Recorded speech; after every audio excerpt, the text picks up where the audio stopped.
কোনো কারণে হোক আপনি পুরো কাপড় খুলে ফেলতে চান, জায়েজ আছে।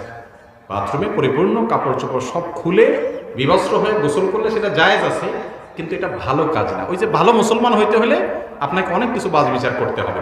নামকাওয়াস্তে মুসলমান হলে আপনি করতে পারেন, কিন্তু আদর্শ মুসলমান হতে হলে আপনি টয়লেটে কেন স্ত্রী সহবাসের সময় পর্যন্ত পরিপূর্ণভাবে একেবারে বিবস্ত্র হয়ে যাওয়া, এ সম্পর্কে বিভিন্ন বর্ণনা থেকে নিষেধাজ্ঞা পাওয়া যায়, ইঙ্গিত পাওয়া যায়। এই জন্য চেষ্টা করতে হবে কাপড় চোপড় শরীরে রেখে যথাসম্ভব, আর কিছু না হোক উপরে একটা কাপড় দিয়ে দিন, একটা কাঁথা দিয়ে দিন, কিছু একটা থাকবে। গোসলের সময় একটা লুঙ্গি আপনার পরনে থাকবে বা একটা হাফ প্যান্ট অন্তত কমপক্ষে থাকবে।